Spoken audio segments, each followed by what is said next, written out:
Welcome to the Infinite Wealth Podcast. I'm Cameron Christensen, along with our co-host, Anthony Faso. And today we're going to be talking about, is learning to invest more important than learning a profession?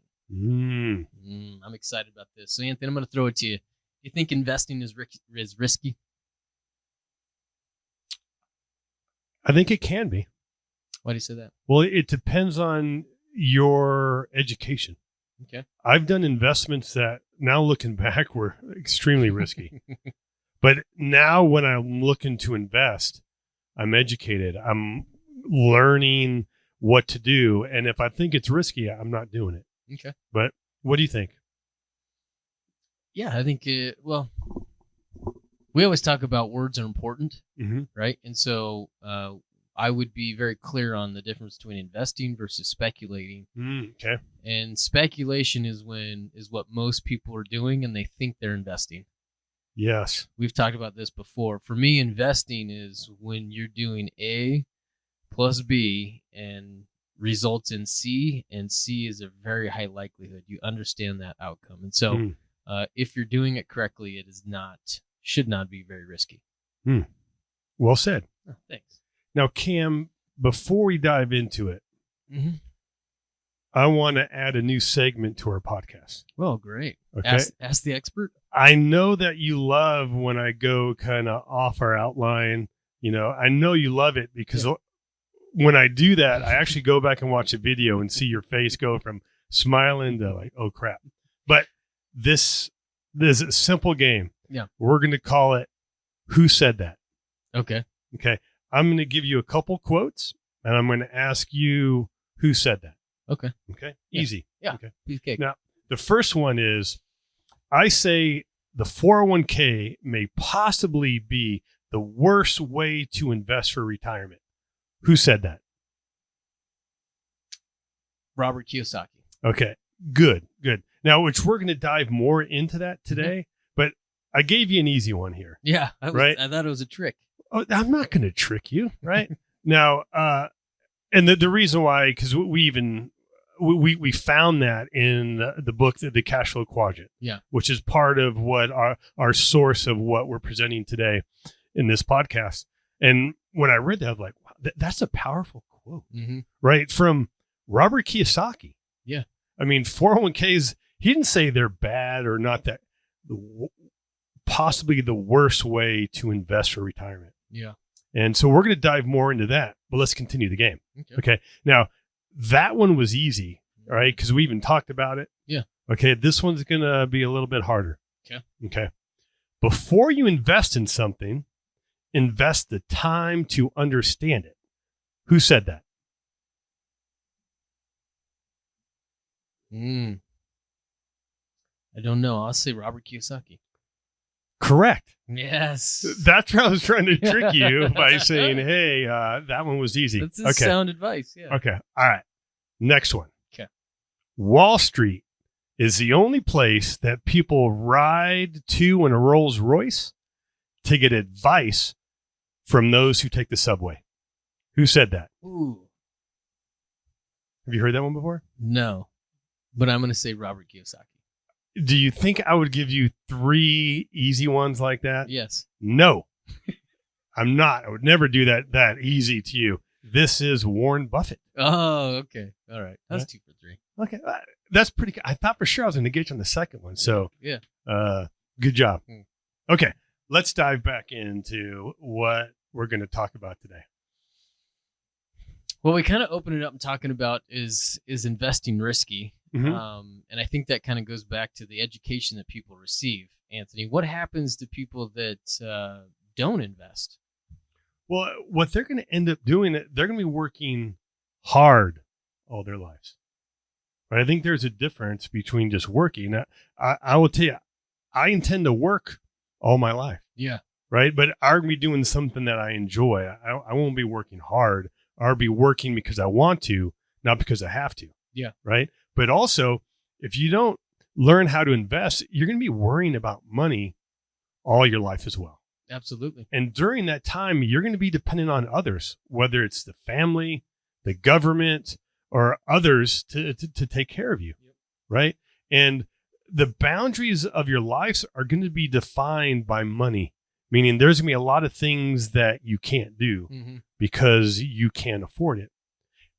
And one thing I think is very interesting, they never really know what true freedom is. Right? It's hard to know what that freedom of working because you want to, not because you have to, is until you can actually do it. Yeah. And if you don't learn to invest, you're never going to know what true freedom is. Well said. And really, how important would it be to have that true freedom? I think it's the most important. Right? How much stress do we have because we're in a job we don't like, or we want to do things, but we can't afford it? Yeah. And we're not sure. We're always going to have to worry about money. So that's why we say it's important for you to learn how to invest. Yeah. But really, Cameron, so we need to learn to invest. So where do people go to learn to invest? Well, one thing that I would say is that the obvious answer, people would say that they go to school or college to learn. But I've been to college, right? And I learned nothing about investing in college, right? If anything else, I learned how to be a really good employee. Right? You know what I learned? I learned how to use a credit card. Yeah. Right? You're in there, that student union, and you get free sign up for the credit card. That's where I got my first exposure of, oh, crap. Yeah. How am I going to pay this bill? Yeah, absolutely. Second place I would say that people learn to invest maybe their parents. And how about you? No, to be totally honest, is I didn't learn anything about investing from my parents. We never even really talked about money, right? So money was always kind of a unspoken topic in our household. So I didn't learn anything there. How about you? Well, with my story, my dad wasn't in the picture, which ironically, he knew a lot about money, right? But my mother didn't. She's a single mom raising 2 kids, one terror, and then raising myself as the angel, or we'd call Saint Anthony. She didn't teach me anything about money. Well, you know what? She didn't actively teach me anything, but I observed things. Like one thing that just stuck in my head, I don't know how old I was. I was probably, my sister was maybe in the 11th grade, so maybe I was in 4th grade. But my mom got fired or laid off. And all I remember is we had $17 in our bank account. But really, at 4th grade, I didn't know what that meant. Yeah. But then we started going to the grocery store, and that's when I realized how much it meant. But what I did learn from that is that I never want to be in that position. Yeah. And I always wanted that's what triggered my knowledge or my quest to learn about finances, because I didn't want to be in that same position. Yeah. I would say the other place that most people assume that they learn to invest is from financial experts. Right? So Dave Ramsey, Susie Orman, those types of people. What are your thoughts there, Anthony? Well, you know what I would say, Cameron? Wall Street is the only place that people ride in a Rolls Royce to get advice from those who take the subway, right? But you seen Dave Ramsey take the subway? Well, I think he takes a helicopter. But I will say we don't learn anything from financial experts. I had a traditional financial planner. Yeah. What did he teach me? Nothing. I went in good. Nothing. No, really nothing. He taught me to give him his money. Yeah. Or give him my money, and don't worry, it's okay. I'm going to grow up for you. Yeah. The message was always right. Is I'm the smartest guy in the room. I'm the only one that can do this. Give me your money, and I'll make it grow. Absolutely. Okay, but so the part there is, where do people learn to invest? I think that we're not really taught to learn to invest, right? As a group or as a society, it's not something that's actively taught or introduced to us. And so what the default ends up becoming is kind of what we just talked about, is that the way that people handle their finances is they outsource that, is they turn that task over to somebody else. Mm-hmm. And they drop it in the lap of a financial expert, and they say, okay, go do something with it for me, right? Right. And where do most people, what account or vehicle do they typically do that in? Sure. That 401k has become kind of investment for most people as a default, right? Is somebody starts their career and they go in 30 days later, HR introduces them to the 401k plan, and they start saving money into that type of vehicle. Well, I would add to that, that's option A through Z. True. Right? That's kind of all that they're doing. And that's what I found interesting when Robert Kiyosaki thrashed 401ks for investors. Mm-hmm. And he gave some reasons, right? And one was at a Time magazine article, and I don't know when this came out, but I'm sure it relates even more to today, that Time magazine had predicted that millions will not have enough money to retire after a lifetime of turning their money over to strangers. And that to me shows that this financial planning system or process, it's broken. It's obviously not working. Yeah. How often do we know somebody or we talk to somebody on the phone and they don't have any investment experience? Yeah. And it's just all in this 401k, but you know what? It's not enough. And I know we've talked a lot about this, but in fact, this reminds me of a client that I met with yesterday. He was in his mid 50s, right? And he started talking about he wanted to retire in a few years. And his, I think it was his boss, who was just about to retire, had no education, no learning, and he was going to live off of $4,000 a month. I mean, Cameron, could you imagine? I mean, you spend almost that much in hair care products, right? Imagine, well, maybe by then you might not have as much hair, but could you imagine living off of that fixed at $4,000 for the rest of your life? No, I couldn't. That'd be pretty tight. Well, and also with these 401ks, the employees putting up all of their money, they're taking up all the risk, but who's getting the bulk of the reward? Oh, it's Wall Street, the brokers. It's yeah. Whether you make money or lose money, it doesn't matter to them. They are making money. Absolutely. Then he also talks about taxes work against you inside a 401k. Mm-hmm. And your 401k, that's taxed at the highest rate. Mm-hmm. And investors are going to be taxed at the lowest rate.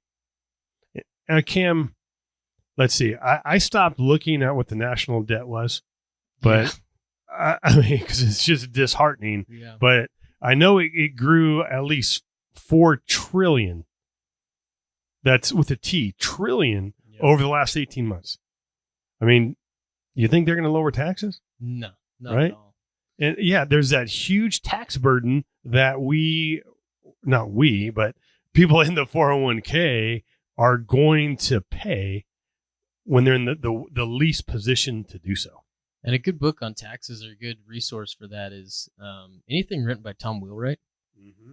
Right? Tom Wheelwright does a good book. He's got a couple of them out now. I think it's called Tax-Free Wealth. But he does a great job of talking about the IRS code and how it is structured, and how it's structured to incentivize someone to be an investor, right? And he does talk about it in the similar terms as Robert Kiyosaki, in that you're penalized when you are an employee and putting money into those types of accounts. And so it's a great read. I'd absolutely recommend it for someone that would like some more information on that. And another thing with the 401k is there is no insurance. What do you mean? Well, let's take real estate, for example. You can get insurance that if there's a fire or loss. Yeah. I mean, but you can't, there's no insurance in a 401k. Mm-mm. I mean, the only insurance is you can't go below zero. Yeah. Right now. And I know if you may have heard, it was called a stop loss, where if you buy a stock, you can kind of, you can put in there, hey, if it goes down to a certain amount, go ahead and sell. Yeah. That's one, you can maybe call it a form of insurance with investing, but you know what? Those aren't in 401ks. You don't have that luxury. So that's why you have to be careful about the 401k. Yeah. Right. So what we're going to talk about are some other things that we can do. Right. Yeah. One of the things that you often hear about is that the 401k is for people that plan to be poor when they retire. And you often hear it in the sentence that you'll be in a lower tax bracket when you retire. Now, Anthony, I know you've shared with us before, but can you give us a couple reasons why that's not true? Well, let me tell you, if I'm in a lower tax bracket, I'm going to be pissed. Okay. True. Now, and I don't mean, and believe me, I have some income, some of that cash flow is going to be coming from my policies, which are tax free, but I still intend to make more money. Yeah. And I'm going to have assets that, well, for one, I don't really want to be in a government plan and have those restrictions like a 401k. Yeah. But even still, some of the assets I own are not conducive to be in a 401k. Right. Like, for example, real estate.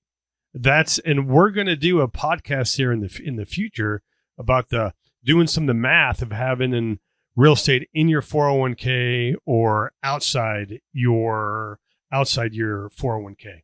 So I'm going to have businesses. I'm going to have assets. So I'm not going to be in the lowest tax bracket.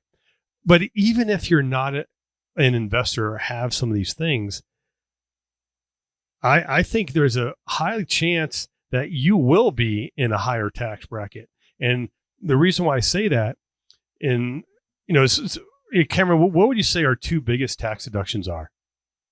Mortgage interest and children deductions. Yeah. Okay, so let's say you're in retirement. Typically, the goal or the plan is that your house is paid off or close to paid off. So that deduction's gone. Then your kids, hopefully they're not still living with you, okay? But if they are, there's no tax deductions for it. So what's happening is we're losing our two biggest tax deductions, but then all of our income could be taxable. Social Security is taxable. Yeah. If you're lucky to have a pension, that's taxable.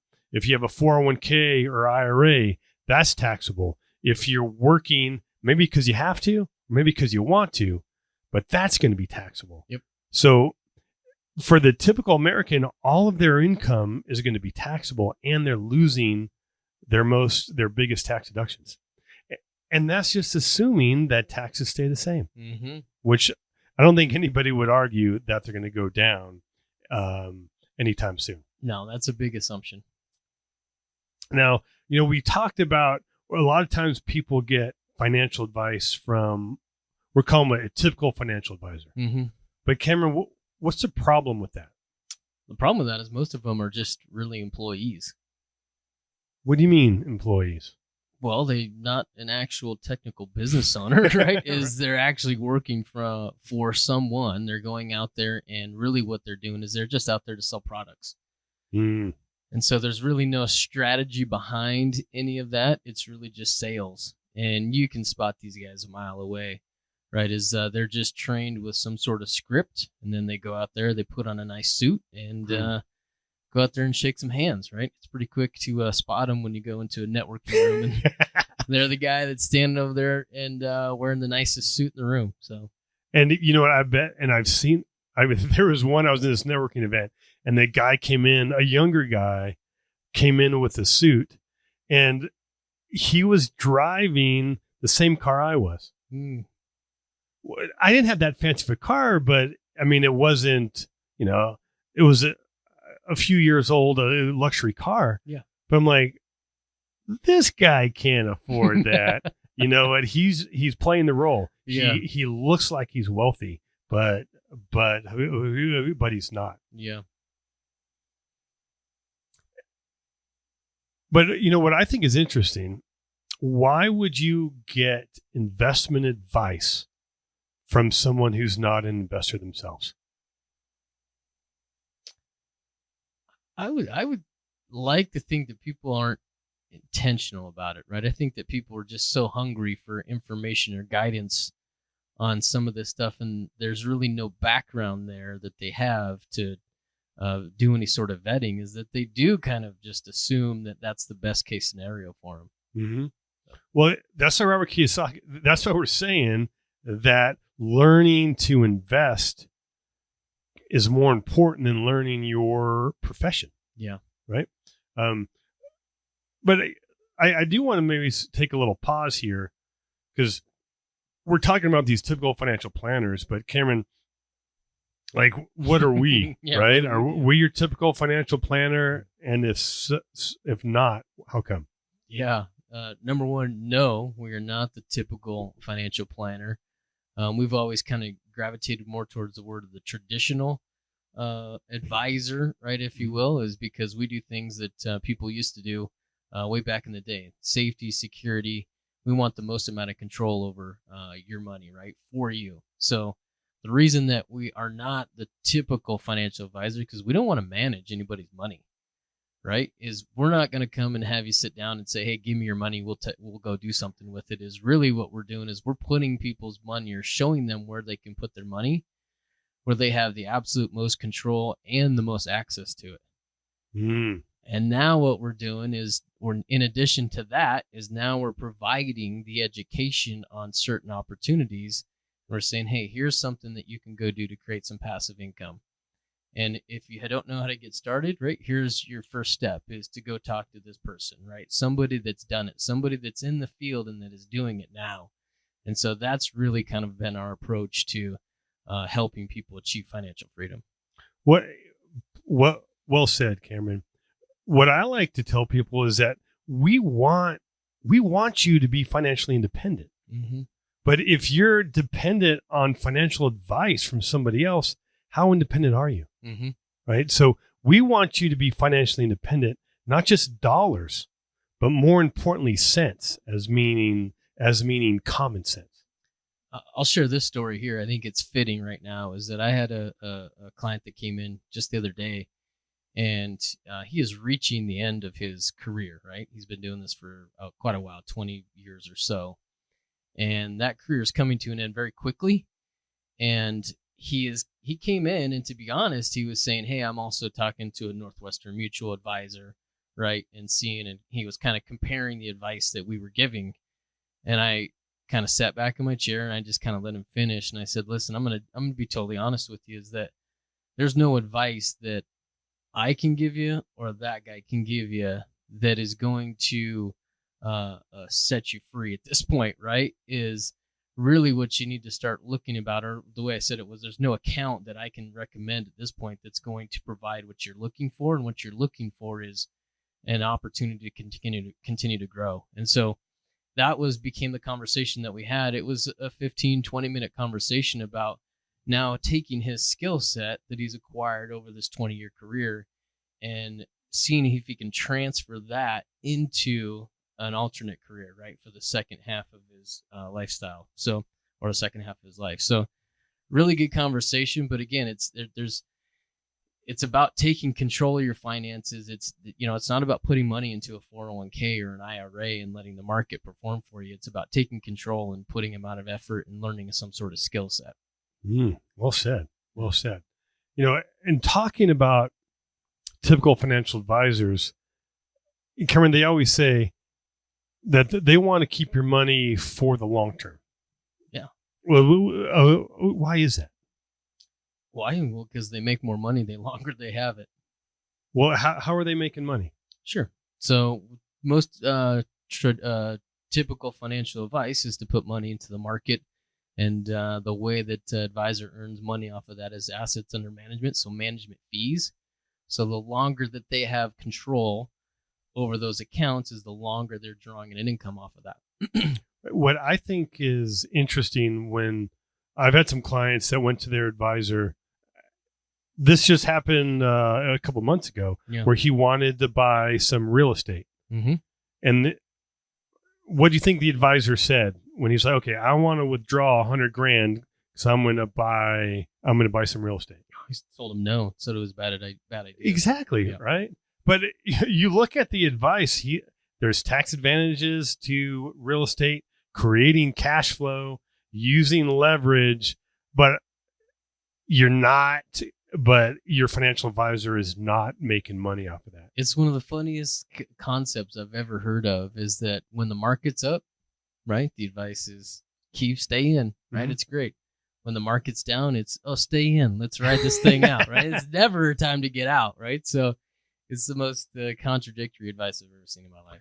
Now, if we look at, and we're going to dive into the different levels and types of investors, mm-hmm. right? But real investors are what Robert Kiyosaki calls, they follow the velocity of money, mm-hmm. meaning their money is always moving. Mm-hmm. They're buying assets. Yep. And they're taking that cash flow or the gains from that, and they're buying to buy more assets, right? But it's the amateurs that just park their money mm-hmm. and leave it.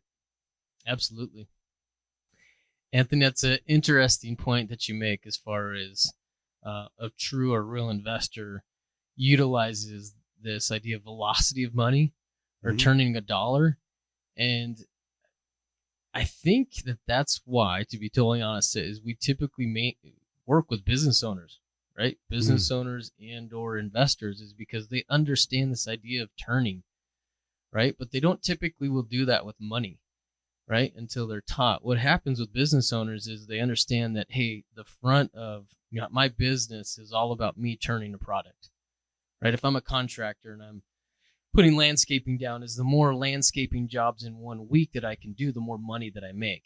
If I'm a dentist, the more people that I can turn in one day having in my chair, the more money I can make, right? If I'm selling cups, the more cups I can make in one day, the more money I make. So that idea of turning isn't foreign to them. But what's funny is that they do that, and then typically with their money that they make is they turn around and they park it. Right? And so you and I, right, have just kind of sit here and talk about this stuff and talk about the ways to create wealth. And we say, hey, listen, don't park your money. What you really want to do is you want to turn it, right? Is go make an investment, sell it, take the proceeds, turn around and go do that over again. And they understand that idea a lot quicker than I think most people do. And so that idea of velocity or turning dollars usually resonates quite a bit more with them. And so I think that's why we end up working with who we end up with. Well said. Yeah. Awesome. You want to wrap this one up? Yeah. Okay. I think, well, first I want to say kudos to you. I thought for sure I was going to throw you off on playing that game, right? So good job, my friend. Thanks. But, I miss Warren Buffett. But yeah. Yeah, but I know, man. I'm still bummed. But anyways, this is why we want, if you want that financial freedom, and maybe you don't want the true financial freedom where passive income is more than your expenses, but if you want to enjoy the later years of your life, your money is very important. Nobody's going to care more about it than you. I don't care what the financial advisors say. It's your money, right? Nobody's going to care more than you. So you need to get educated. You need to start learning and take an active role on your investing. And what I'll say is that this is kind of different for us, right? Is we typically don't kind of beat up other accounts or other accounts. Essentially, is we spent some time kind of bad mouthing 401ks today, and but that's rare for us. But really, most people that I talk to that have a 401k or traditional IRA and their money is locked up is they have never been presented with another option, right? And so most people that have those accounts, they do have that kind of uneasy feeling about, man, I wish I could do something else, but they just don't know what that else is. And so those are the ones that, I urge you to reach out to us, right? Book a phone call. We'll give you some different options and different alternatives and ways that you can start to take control of your personal finance. Well said. Go make it a fantastic day. Take care.